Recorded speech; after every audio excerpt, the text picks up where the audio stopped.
नमस्कार। मैं वैद गुंजन अग्रवाल एक बार फिर आपके सामने एक नए रोग के बारे में जानकारी देने के लिए प्रस्तुत हुआ हूँ। और सबसे पहले मैं हेल्थ लिंक तथास्तु चैनल के ओनर्स व उसकी टीम को बहुत-बहुत धन्यवाद कहता हूँ कि एक बार फिर उन्होंने अपना ये महत्वपूर्ण मंच मुझे प्रदान किया है ताकि मैं अपने व्यूज़ आपके सामने रख सकूँ। तो फ्रेंड्स, आज का जो हमारा टॉपिक है वो है स्पाइनल डिजीज के ऊपर। स्पाइनल डिजीज एक बहुत वास्ट टर्म है, तो इसमें कई कैटेगरीज होती हैं। तो स्पाइनल डिजीज में पहले हम समझते हैं कि रीढ़ की हड्डी यानी स्पाइनल डिजीज मतलब रीढ़ की हड्डी में होने वाली बीमारियां। तो क्या क्या होती हैं ये बीमारियां? तो जैसे स्पॉन्डिलाइटिस, इसमें तीन टाइप की बीमारियां हमें देखी जाती है: स्पॉन्डिलाइटिस, स्पॉन्डाइलोसिस और स्पॉन्डाइलोलिथियसिस। स्पॉन्डिलाइटिस मतलब रीढ़ की हड्डी की इन्फ्लामेशन, सूजन। जैसे ये हमारी रीढ़ की हड्डी है, आप देख पा रहे होंगे इसमें क्लियरली। तो ये हमारी वर्टिब्रा है और ये हमारी डिस्क है। इसके बीच की यहाँ पे स्वेलिंग हो जाना, इसको कहते हैं स्पॉन्डाइलाइटिस। सेक जो स्पॉन्डिलोसिस होता है वो होता है डीजनरेशन। सबसे पहले इन्फ्लामेशन स्टार्ट होती है, देन आफ्टर वो डीजनरेशन मतलब उसका आकार में चेंजेस आते हैं, एनाटॉमिकल चेंजेस उसमें हमें देखे जाते हैं। तो वो जनरली ओल्ड एज में या फिर लंबे समय से किसी की स्लिप डिस्क वगैरह है कई कई सालों से, वो उसमें देखी जाती है। उसमें कई सारे चेंजेस होते हैं, जैसे मैं आपको इसका मॉडल दिखाता हूँ।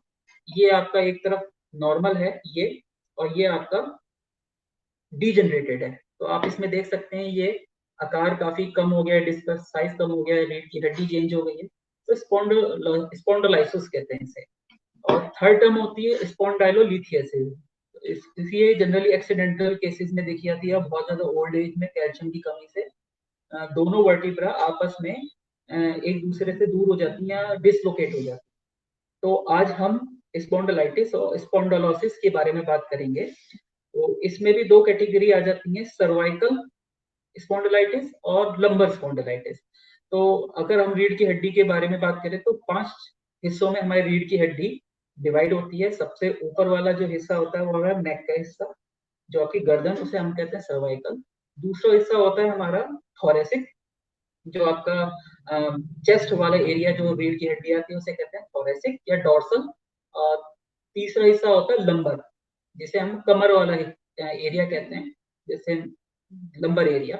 थर्ड होता है हमारा कॉकिक्स, एंड फोर्थ होता है हमारा आपका नहीं, थर्ड होता है सैक्रम और फोर्थ होता है कॉकिक्स। तो ये दोनों फ्यूज्ड रहते हैं, एक दूसरे से मिले हुए रहते हैं। और ये हमारा टेल बोन, जो नीचे वाला हिस्सा, जो हिप रीजन के पास जो हमारी रीढ़ की हड्डी होती है, उस एरिया को हम कहते हैं। तो आज सबसे ज्यादा कॉमन डिजीज जो देखी जाती है वो देखी जाती है सर्वाइकल और लंबर एरिया में। उसका रीजन क्या है? ये केवल दो ही ऐसी जगहें हैं रीढ़ की हड्डी की जो पूरी तरह मोबाइल है। मतलब गर्दन को आप इधर उधर हिला सकते हैं, घुमा सकते हैं, ऊपर देख सकते हैं, नीचे देख सकते हैं। ऐसी कमर को भी ऊपर नीचे झुका सकते हैं, मोबाइल होती है, ताकि हम अपना फ्रीली अपने लाइफस्टाइल कर सकें, कई सारे काम कर सकें। तो डिजीज भी हमें इसी बीमारी में, इसी एरिया में देखी जाती है। तो आज पहले बात करते हैं सर्वाइकल स्पॉन्डिलाइटिस या स्पॉन्डिलोसिस की। तो इसमें इसको हम आयुर्वेद में मन्या स्तंभ भी कहते हैं। और ये जनरली वात और कफ दोष प्रधान व्याधि है। और इसमें जो सिम्टम आते हैं, नेक पेन और स्टिफनेस। नेक पेन और स्टिफनेस मतलब आपकी गर्दन में दर्द होगा और आपके शोल्डर एरिया तक ये पेन जाएगा, और कभी कभी हाथ में भी पूरा आता है। तो नेक पेन स्टिफनेस मतलब गर्दन घुमाने में दर्द होना और जकड़ाहट बनी रहना, ये बहुत ही जनरल और कॉमन सिम्टम रहता है। सेकंड सिम्टम रहता है आपका आर्म वीकनेस और आर्म पेन, मतलब हाथ में दर्द होना, एक हाथ में या दोनों हाथ में, और हाथों की कमजोरी। पेशेंट हमें कहता है कि सर हाथों में सुनपन है, दर्द है, कोई भी चीज होल्ड करने में परेशानी होती है, लंबे समय तक होल्ड नहीं कर सकते, हाथ की ग्रिप हमारी काफी वीक हो गई है। ये कंप्लेंट जनरली रहती हैं। और यही और थर्ड रहता है हमारा वर्टाइगो। वर्टाइगो मतलब चक्कर आना। चक्कर हमारे दो कारणों से आते हैं। 90% जो चक्कर आते हैं हमारे सर्वाइकल स्पॉन्डिलाइटिस या स्पॉन्डिलोसिस की वजह से आते हैं, जिसे कहते हैं गर्दन की नस दबना। और 10% जो केसेस होते हैं कान में इंफेक्शन, मतलब इंटरनल ईयर में इन्फेक्शन होने की वजह से भी हमें चक्कर आते हैं, तो उसको हम थोड़ा सा रूल आउट करते हैं। तो कैसे, मतलब पोजीशन जब हम चेंज करते हैं, जैसे बेड से हमें उठ के उस सेकंड के लिए मुश्किल से 5 से 10 सेकंड के लिए चक्कर आना, या फिर हमारा आपका अ, झुकने में या ऊपर देखने में, कई रोगी हमें कंप्लेंट किया, डॉक्टर जब हम छत की तरफ देखते हैं तब हमें कुछ सेकंड के लिए चक्कर आता है, और कुछ बहुत ही लिमिटेड टाइम के लिए रहता है। ऐसा नहीं है कि वो बहुत देर तक परसिस्ट करता हो, वो आएगा फिर गायब हो जाएगा, आएगा फिर गायब हो जाएगा। तो ये जनरल सर्वाइकल के लक्षण रहते हैं। और अब हम बात करते हैं, सेकंड टॉपिक है लंबर स्पॉन्डिलाइटिस। तो लंबर स्पॉन्डिलाइटिस में हमारा कमर दर्द, मतलब लंबर नीचे वाला एरिया, और कमर दर्द में आपका केवल या तो कमर में ही दर्द है, और कभी-कभी पीछे हिप रीजन तक वो आता है, और थर्ड में सिम्पटम देखते हैं पूरी टांग में दर्द होगा, यानी पीछे से दर्द चालू होगा और नीचे तक जाएगा। ये हमें 3 सिम्पटम जनरली मिलते हैं, और जिसे हम sciatica भी दूसरी आम भाषा में कहते हैं, या फिर डिस्क स्लिप हो जाना कहते हैं, नस दबना कहते हैं। ये कुछ और किसी का पैर सुन्न हो जाता है ऐसे, या किसी के पैर उठाने में परेशानी होती है, किसी को चलने में दिक्कत होती है। ये एक मल्टीपल सिम्पटम रहते हैं, जितनी हमारी नस दबती है अ, उसी कारण से होते हैं। तो अब थोड़ा-सा हम ये इस चीज़ पे विचार करेंगे कि ये चर्चा करेंगे ये होती क्यों है? क्यों इतनी कॉमन हो गई? आप देखेंगे, मुझे ऐसा लगता है कि आज के लाइफ़स्टाइल में ऑन एन एवरेज हर घर में एक पेशेंट या तो सर्वाइकल स्पॉन्डिलाइटिस, गर्दन में दर्द का या कमर में दर्द का देखा जाता है। किसी को कम है, किसी को बहुत ज़्यादा है। तो ये क्यों होता है? हमारा लाइफ़स्टाइल इसका सबसे मेन कारण रहा है।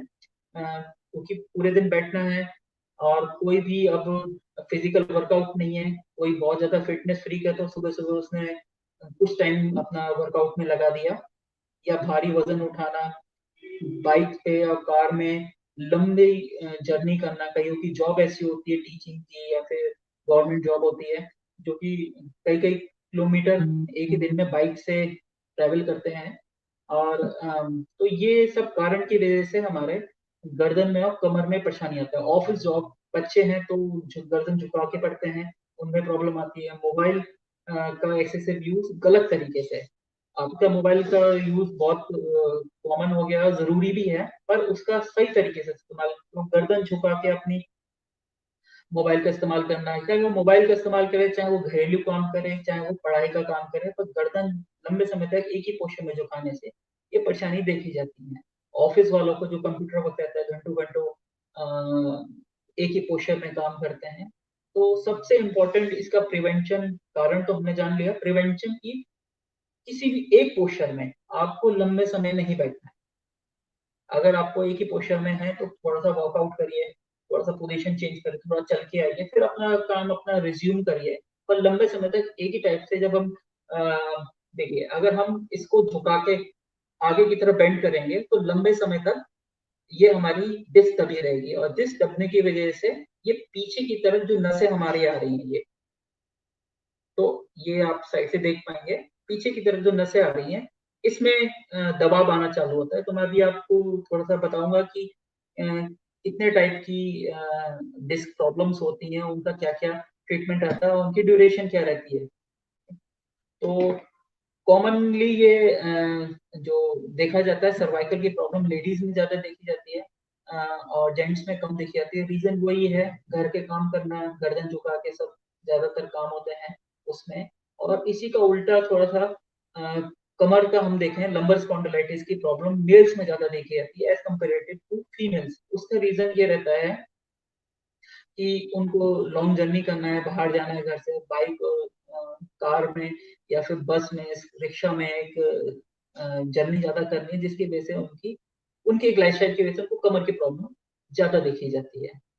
तो जस्ट जो कितने टाइप की जो डिस्क प्रॉब्लम होती है, अब थोड़ा-सा हम इस पे बात करेंगे।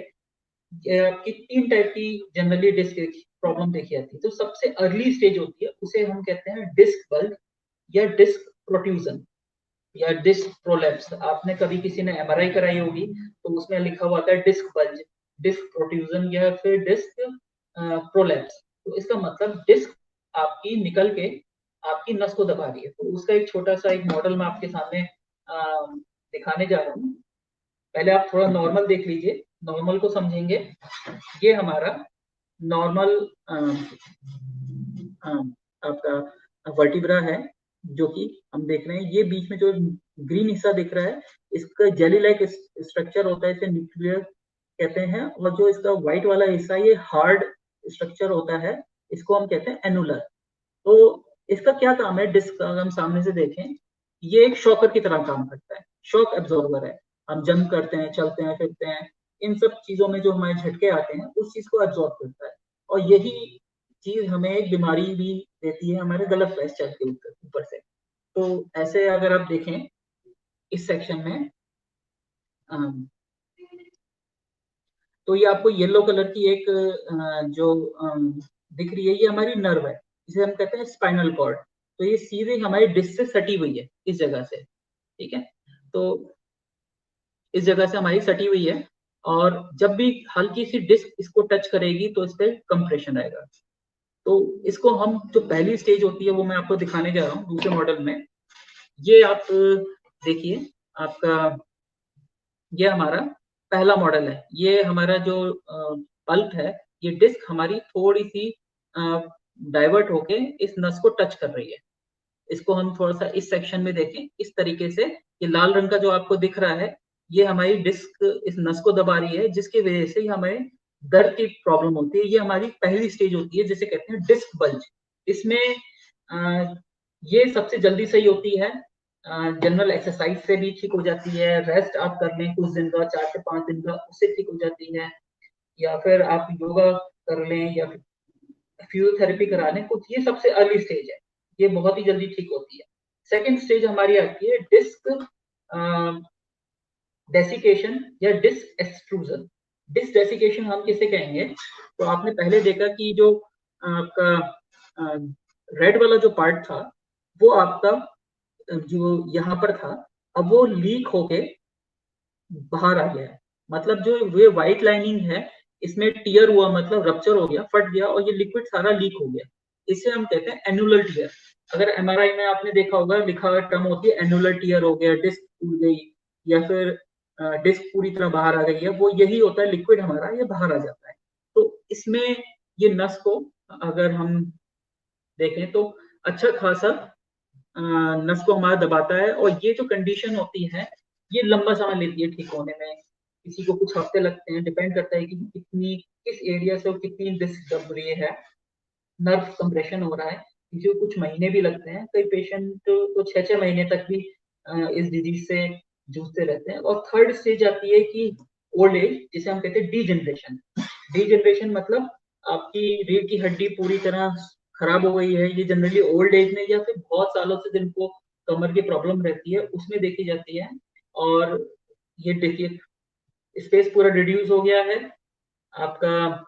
ये जो लाल रंग से देखिए, ये नर्व को पूरी तरह कंप्रेस कर रहा है। और इस कंडीशन में कंप्लीट रिलीफ नहीं मिलता है, और इसमें थोड़ा बहुत ही इसमें रिलीफ मिल पाता है।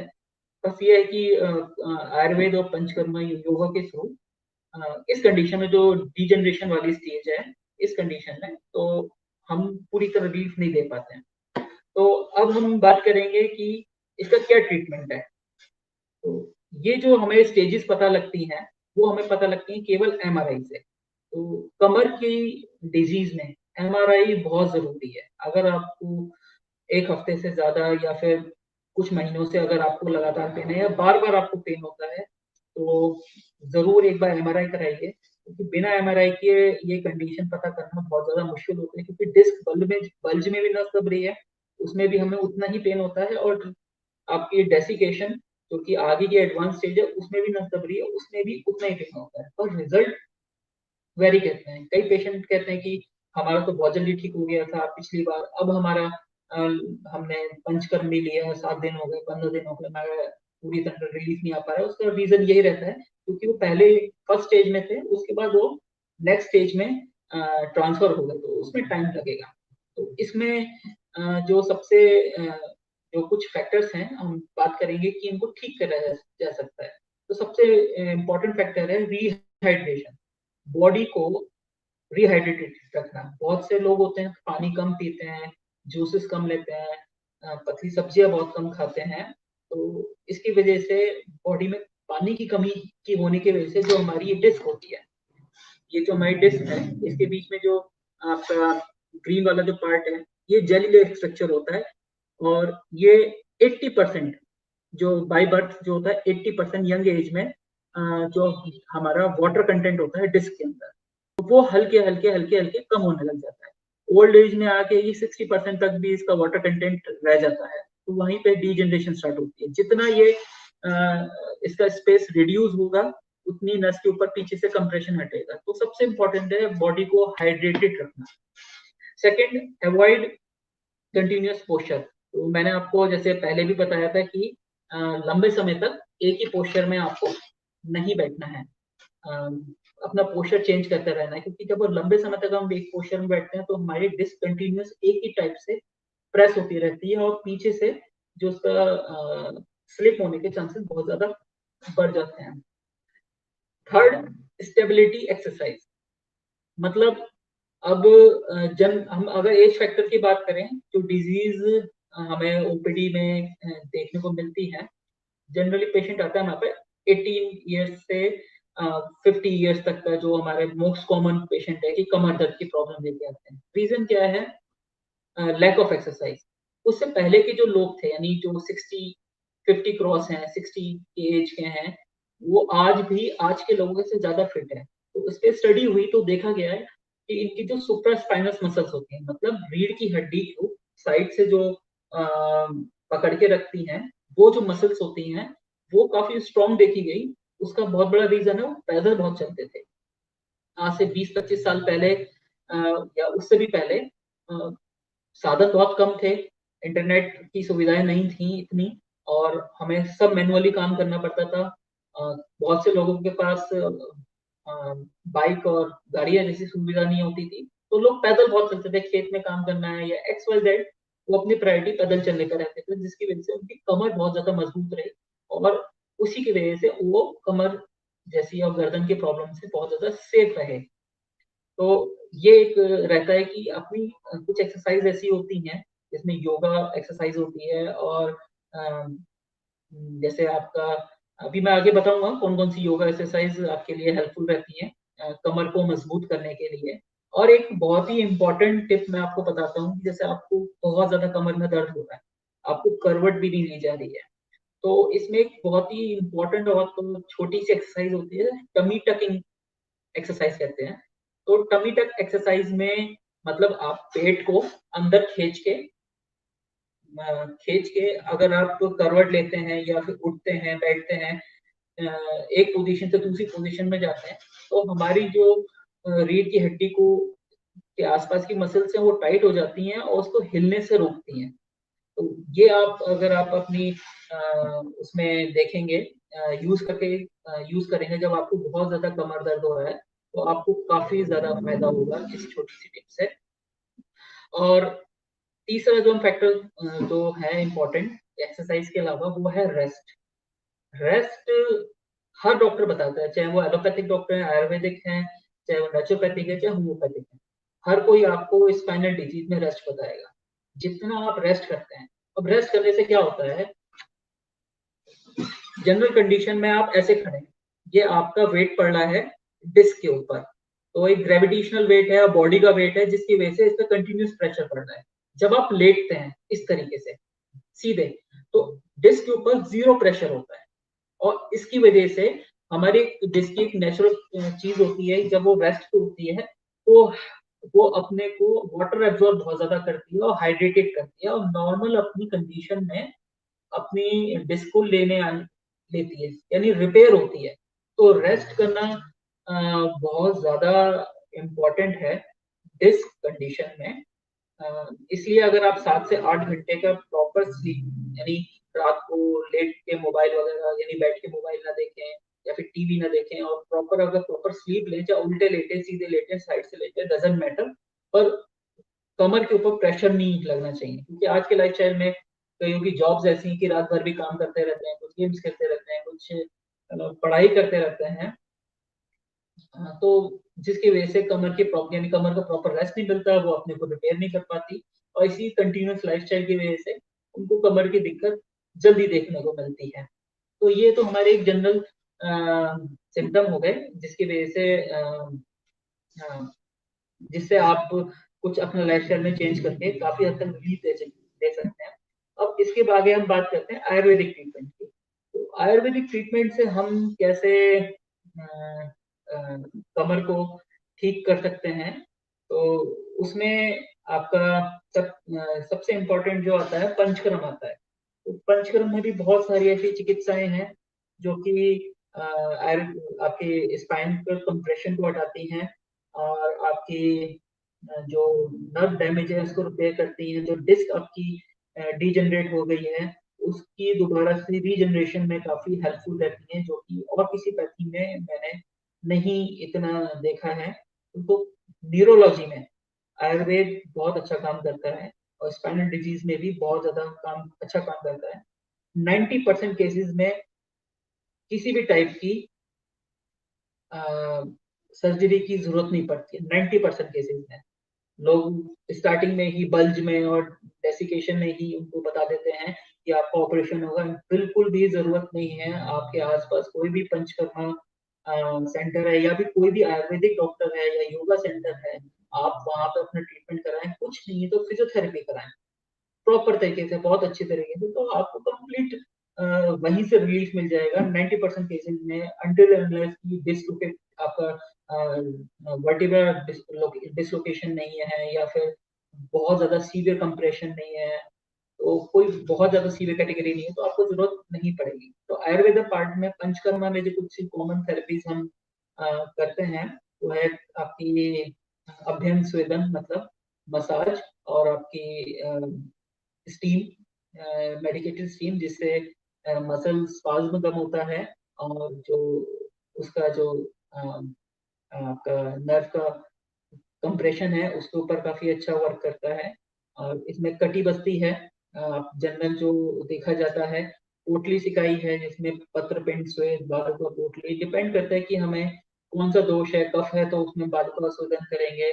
वात का कंटेंट है और कफ का कंटेंट दोनों है तो हम उसमें पोटली प्रिस्क्राइब करेंगे। इस तरीके से हम पेशेंट टू पेशेंट उसके हमारे के हिसाब से अलग अलग वो करते हैं। एक तीसरा इंपॉर्टेंट रहता है योग वस्ती। इसमें एक एनिमा थेरेपी भी कहते हैं, ये बहुत ज्यादा इफेक्टिव रहती है ग्रदसी यानी शाटिका में। काफी इसका वो देखा गया है। और एक नस्य में नाक के थ्रू दवा डालना, नाक में तेल से घी से एक प्रॉपर एक चिकित्सा होती है पंचकर्म का। इसे सर्वाइकल में स्पॉन्डिलाइटिस या डीजनरेशन में बहुत उपयोगी देखा गया है। और आयुर्वेद पंचकर्मा की एक नई ब्रांच बन रही है, या फिर मॉडर्न पंचकर्मा भी कह सकते हैं, न्यूरो पंचकर्मा भी कह सकते हैं। इसमें कई चीजें होती हैं, जैसे इसमें कुछ ट्रैक्शंस होते हैं safe side, depend on the patient, जिसकी वजह से जब तक हम ट्रैक्शन नहीं देंगे, traction is the most important thing. उसको लेने का देने का तरीका बहुत ज्यादा सेंसिटिव होता है। जो भी दे उसको प्रॉपर एनाटॉमी की, उसकी कंडीशन की, उसकी एमआरआई की नॉलेज होनी चाहिए। उसके बिना इसको नहीं देना चाहिए। तो traction is the most important thing. कि ट्रैक्शन से मतलब है कि जो वर्टिब्रा है इन दोनों का गैप बढ़ाना, इनको खींच के दोनों साइड, लेफ्ट और राइट। तो इसकी वजह से डिस्क के ऊपर से प्रेशर आता है, डिस्क अपने आप वापस अपने स्थिति में आने की कोशिश करती है। तो ये एक इम्पोर्टेंट रहता है। बाकी कुछ एक्यूपंचर है, मर्मा थेरेपी है, एक्यूप्रेशर है, जो कि मर्मा थेरेपी का एक एडवांस वर्जन है। ये बहुत ज्यादा इफेक्टिव देखा गया है। यानी ये इतने इफेक्टिव है कि सर्जरी से ज्यादा इफेक्टिव है। डेली लाइफ में अगर हम बात करूं तो जो पेशेंट आते हैं उनमें बहुत ही ज्यादा अच्छे रिजल्ट आते हैं। और कई बार पेशेंट को तो तुरंत रिजल्ट आते हैं। यहाँ पे हमने उनको पहली थेरेपी दी और इधर ही उनको काफी रिलीफ मिल जाता है। तो इसके अलावा हम बात करेंगे कि योगा एक्सरसाइज हम किस टाइप से कर सकते हैं। अब एक्सरसाइज का एक मैटर रहता है। जनरली लोगों को पता है कि भुजंगासन करना है, मतलब भुजंगासन एक टाइप का आसन होता है जिसमें जमीन पे उल्टा लेट के ऊपर की तरफ देखना होता है। आपको नेट पे इसकी कोई वीडियो मिल जाएगी या कोई भी योगा टीचर होगा उससे आप बात करेंगे तो पता लग जाएगी। पर ये हम हर स्थिति में नहीं कर सकते। कुछ स्थिति में ये बहुत ज्यादा नुकसानदायक होते हैं, जैसे डीजनरेटिव कंडीशन में, क्रॉनिक कंडीशन है स्टेनोसिस जैसी कंडीशन है, तो इसमें ये उल्टा काम भी करता है। तो कुछ जैसे इसे हम कहते हैं एक्सटेंशन एक्सरसाइज और फ्लेक्शन एक्सरसाइज। तो एक्सटेंशन एक्सरसाइज की मैंने छोटी सी कैटेगरी बनाई है, जो कि जैसे इसमें भुजंगासन आ गया, आपका सर्पासन है, शलभासन है, पुष्पासन है और धनुरासन है। ये हमारे जो है कुछ एक्सटेंशन वाले एक्सरसाइज हैं, योगा एक्सरसाइज हैं, जो कि स्टार्टिंग में मतलब आपको एक्यूट पेन है, आपका दर्द अभी ताजा ताजा है, कुछ ही दिनों से है, कुछ घंटों से है, तो यहाँ पर आप भुजंगासन करिए। हर 2-2 घंटे में 3-3 का सेट करिए। आपको पेन किलर इंजेक्शन से ज्यादा आपको इसमें रिलीफ मिल जाएगा। But then after after that, जैसे आपका जब पेन आपका नॉर्मल हो गया, ठीक हो गया, तो आपको फ्लेक्शन एक्सरसाइज करने की जरूरत है, जैसे मरकट आसन। मरकट आसन 3 टाइप का होता है, तो इसको आपको यहाँ पे वीडियो के जरिए तो बताना बहुत मुश्किल है, आप नेट पे इसकी पूरी जानकारी ले सकते हैं। आपका 3 टाइप का होता है, इसको एक फ्लेक्शन एक्सरसाइज में है, जिसको हम क्रोनिक कंडीशन में या फिर डीजनरेटिव कंडीशन में सेफली हम इसको दे सकते हैं। सेतु बंद आसन है, ये भी काफी इफेक्टिव होता है। पवन मुक्त आसन है, ये भी काफी इफेक्टिव होता है। अर्ध पवन मुक्त आसन भी होता है। और जैसा भी 2-3 टाइप के होते हैं, आप किसी भी अच्छे योगा ट्रेनर के अंडर ही इसका यूज करें, और ये बहुत ज्यादा इफेक्टिव रहता है। इवन मेडिसिन भी कई टाइप की आती हैं आयुर्वेदिक, जो कि नर्व हीलिंग करती हैं। किसी भी मेडिसिन से कंप्रेशन के ऊपर कोई बहुत ज्यादा फर्क नहीं पड़ता, तो ये इन्फ्लामेशन कम होके भले ही उस पर थोड़ा सा फर्क पड़े, बट विदाउट थेरेपी इसका ट्रीटमेंट काफी मुश्किल होता है। थेरेपी एक्सरसाइज इज मस्ट, और उसके साथ कुछ आयुर्वेदिक मेडिकेशंस रहती हैं, जैसे कामिनी रस हो गया, महाभारत विध्वंस रस हो गया, व्रतवत चिंतामणि रस हो गया, रसराज रस हो गया। इस टाइप की कुछ मेडिसिन होती हैं। बट इसका यूज आप किसी भी आयुर्वेदिक प्रैक्टिशनर के अंडर ही लें, तो खुद से लेके नहीं खाना चाहिए। हर मेडिसिन का अपना अलग तरीका होता है, इसको एक योजनाबद्ध तरीके से पेशेंट को दिया जाता है। तो सबसे बस आपको अपने लाइफस्टाइल के ऊपर ध्यान देना है कि कैसे आप इन डिजीज को दूर कर सकते हैं।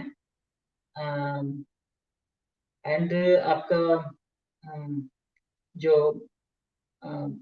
बहुत ज्यादा आपके बच्चों पे थोड़ा सा आप ध्यान दीजिए कि उनका लाइफस्टाइल क्या है, क्योंकि आप अपना लाइफस्टाइल सुधारेंगे तभी आपके बच्चे जो हैं उसको फॉलो करेंगे। योगा की आदत डालिए उनकी अभी से, ताकि उनकी स्पाइन इतनी स्ट्रांग हो जाए, जो उनकी सपोर्टरी मसल्स हैं, जो एब्डोमिनल मसल्स हैं, वो इतनी स्ट्रांग हो जाए कि उनको जल्दी से कोई स्पाइन की प्रॉब्लम ही ना हो। अ, अ, धन्यवाद आपका बहुत बहुत मेरे को सुनने के लिए, और नमस्कार।